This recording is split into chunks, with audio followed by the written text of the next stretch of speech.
Alright guys, सो आज हम बात करने वाले हैं गॉडजिला की मूवी की। 1984 में एक मूवी आई थी जिसका नाम है रिटर्न ऑफ गॉडजिला। ये गॉडजिला सीरीज की 16th इंस्टॉलमेंट थी और गॉडजिला की हेंसेई सीरीज की पहली इंस्टॉलमेंट थी। सो इस वीडियो में हम देखेंगे कि कैसे गॉडजिला ने अपनी वापसी की और जापान पर एक बार फिर से अपना कहर बरपाया। तो क्या इस बार ह्यूमंस गॉडजिला को रोकने में कामयाब हुए? तो ये जानेंगे without wasting any time. Let's get into it. Movie शुरू होती है कि एक मछली पकड़ने वाली बोट समुद्र में फंस गई है क्योंकि वहां पर एक भयानक तूफान आ चुका है और वो इस तूफान से निकलने की कोशिश कर रहे हैं ताकि वो आसपास के आइलैंड तक पहुंच सके। लेकिन अचानक से इन पर एक जायंट मॉन्स्टर का अटैक हो जाता है और ये बोट तहस नहस हो जाती है। नेक्स्ट मॉर्निंग रिपोर्टर गोरोमाकी इस बोट को ढूंढ लेता है और वहां पर खोजबीन करने लगता है और इस खोजबीन में इसे यहाँ क्रू के मरे हुए लोगों की बॉडी मिलती है और अपनी तलाश में ये एक आदमी को भी ढूंढ लेता है जिसका नाम हिरोशी योकोमुरा है, जो बहुत बुरी तरीके से जख्मी है। लेकिन अचानक से गोरो के ऊपर एक जायंट सी लॉस अटैक कर देता है और उसे मारने वाला ही होता है, लेकिन हिरोशी उस क्रिएचर को मार डालता है और गोरो की जान बचा लेता है।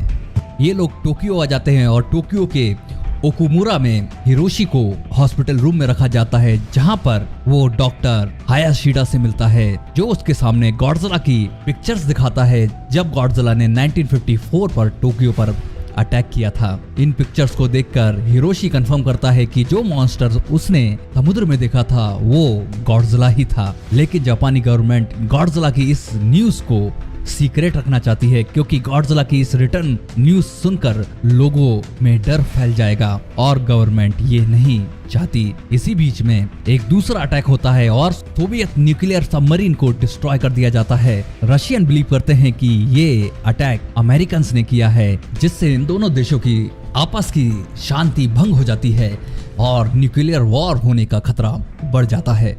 इनके इस मुद्दे में जापानी गवर्नमेंट इंटरफेयर करती है और फाइनली अनाउंस करती है कि इस अटैक के पीछे गॉडजिला हो सकता है और जापानीज एक मीटिंग अरेंज करते हैं जिसमें ये रशियन और अमेरिकन एम्बेसडर्स को बुलाते हैं ताकि इस इशू पर बातचीत हो सके। प्राइम मिनिस्टर मितामुरा इस मीटिंग में बोलता है कि वो न्यूक्लियर वेपन्स का बिल्कुल भी यूज नहीं करेंगे गॉडजिला के ऊपर, चाहे गॉडजिला जापानी लैंड पर भी अटैक कर दे उसके बावजूद। ये सुनकर अमेरिकन और रशियन एम्बेसडर्स अपसेट हो जाते हैं।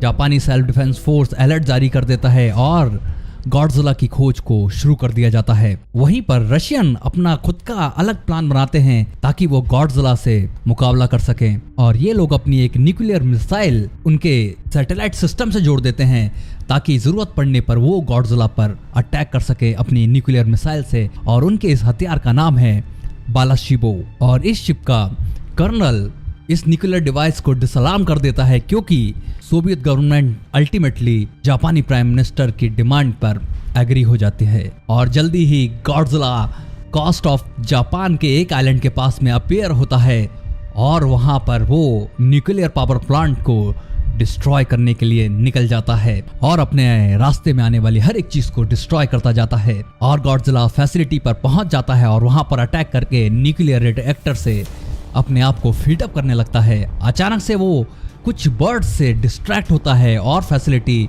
छोड़कर शहर से बाहर निकल जाता है। थोड़ी रिसर्च करने के बाद में हायाशिडा को पता लगता है कि पक्षियों जैसे गॉडजिला भी अर्थ की मैग्नेटिक फील्ड से नेविगेट करता है और उसे ही फॉलो करता है।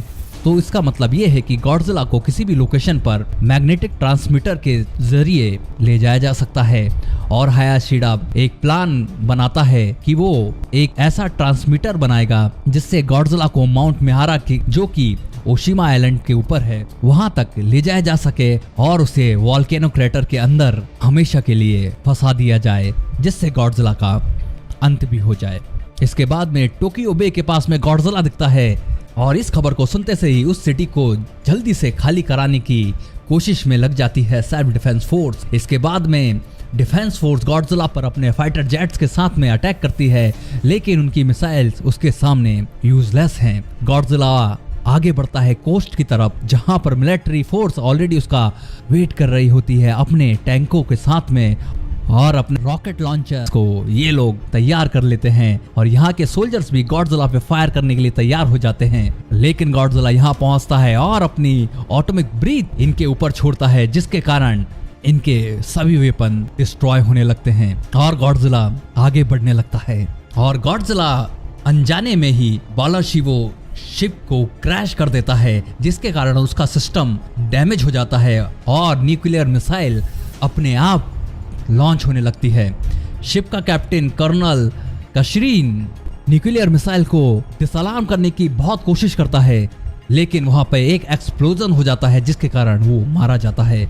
अब इस मिसाइल को रोका जाना नामुमकिन सा हो गया है। गॉडजिला टोक्यो की बिजनेस डिस्ट्रिक्ट के पास पहुंचता जा रहा है और अपने रास्ते में आ रही हर एक चीज को डिस्ट्रॉय करता जा रहा है। गॉडजिला के इस डिस्ट्रक्शन को रोकने के लिए सेल्फ डिफेंस फोर्स अपने 2 वेपन लॉन्च करती है, हाइपर लेजर कैनन्स और सुपर एक्स। ये वेपन इन लोगों ने इमरजेंसी के टाइम पर अपने देश की रक्षा करने के लिए बनाए थे। ये लोग सुपर एक्स से गॉडजिला के ऊपर अटैक करते हैं और गॉडजिला के मुंह के अंदर फायर करते हैं, जिसके बैड रिएक्शन के कारण गॉडजिला अजीब सा महसूस करने लगता है और बेहोश होकर नीचे गिर जाता है। और सेल्फ डिफेंस फोर्स अब थोड़ी देर के लिए राहत की सांस लेती है, लेकिन इनकी मुश्किलें अभी खत्म नहीं हुई है, क्योंकि रशियन न्यूक्लियर मिसाइल जो कि सैटेलाइट से लॉन्च हो चुकी है वो सीधा जापान की तरफ आ रही है। जापान की गवर्नमेंट और यहाँ के लोग हेल्पलेस सा महसूस कर रहे हैं। इसी बीच में अमेरिकन इस मामले में इंटरफेयर करते हैं और वो अपनी तरफ से एक मिसाइल शूट कर देते हैं, ताकि इनकी ये मिसाइल जाकर उस दूसरी न्यूक्लियर मिसाइल को डिस्ट्रॉय कर दे। और ये धमाका एटमॉस्फेयर के बाहर ही होता है और स्पेस में ही ये दोनों मिसाइल ब्लास्ट हो जाती है और जापानी गवर्नमेंट चैन की सांस लेती है। लेकिन इस धमाके से एक radio active electrical storm create हो जाता है और सभी आसमान में देख रहे होते हैं। सभी को ये लग रहा है कि गॉडजिला मर चुका है, लेकिन इस रेडियो एक्टिव इलेक्ट्रिकल स्टॉर्म से बनी एनर्जी गॉडजिला के ऊपर जाती है और गॉडजिला धीरे से अपनी आंखें खोल लेता है और एक बार फिर से उठकर खड़ा हो जाता है और अपने फाइनल बैटल जो कि सुपर एक्स के साथ में है उसे फिर से स्टार्ट कर देता है और वो सुपर एक्स को बुरी तरीके से डैमेज कर देता है, जिसके कारण इन्हें सुपर एक्स की इमरजेंसी लैंडिंग करनी पड़ती है। लेकिन गॉडजिला यहाँ पर नहीं रुकने वाला और वो इनके इस सुपर एक्स वेपन के ऊपर एक बिल्डिंग गिरा देता है और गॉडजिला अपना रैम्पेज फिर से शुरू कर देता है। लेकिन प्रोफेसर हायाशिरा अपना मैग्नेटिक ट्रांसमीटर जो उसने इन्वेंट किया है वो स्टार्ट कर देता है, जिसके कारण गॉडजिला का अटेंशन भटकने लगता है और गॉडजिला टोक्यो को छोड़कर जाने लगता है और वो सीधा स्विम करते हुए वॉल्केनिक माउंट मिहारा के पास में पहुंच जाता है। और यहाँ पर पहुंचकर गॉडजिला को रियलाइज होता है कि मैग्नेटिक ट्रांसमीटर के अजीब से सिग्नल के कारण वो वॉल्केनो तक पहुंच गया है। लेकिन गॉडजिला पूरी तरीके से सबको समझ पाता है इसके पहले ही वो वॉल्केनो के अंदर गिरने लगता है और वो वॉल्केनो के अंदर गिर जाता है और ये लोग तुरंत ही वॉल्केनो के आसपास लगे बमों को फोड़ देते हैं और गॉडजिला वॉल्केनो के अंदर दफन हो जाता है। गॉडजिला फिर भी एक अपनी रोर करता है जो कि वॉल्केनो के अंदर से ही सुनाई देती है और बाकी सभी लोग चैन की सांस लेते हैं। उन्हें लगता है कि उन्होंने गॉडजिला को डिफीट कर दिया, लेकिन वॉल्केनो के अंदर गिरने के बाद में भी गॉडजिला जिंदा है या हमेशा के लिए मर गया, ये बात अननोन रह जाती है और यहीं पर ये मूवी खत्म हो जाती है। सो ऑलराइट गाइस, 1984 में आई ये मूवी जिसका नाम था रिटर्न ऑफ द गॉडजिला काफी इंटरेस्टिंग और डार्क मूवी थी। ये एक लौती मूवी थी जिसने ओरिजिनल मूवी गॉडजिला 1954 की स्टोरी को फॉलो अप किया और उन्हीं इवेंट्स का रेफरेंस भी इस मूवी में दिया गया। तो अंत में गॉडजिला हमारा वॉल्केनो में गिर गया, लेकिन गॉडजिला को हराना इतना आसान नहीं है। गॉडजिला फिर से वापस आएगा और फिर से अपना कहर वापस मचाएगा। तो अब आप मुझे कमेंट करके बताएं कि आपको ये वीडियो कैसा लगा। एंड फिलहाल इस वीडियो में इतना ही, मिलते हैं नेक्स्ट वीडियो में। जब तक के लिए टेक केयर गाइस।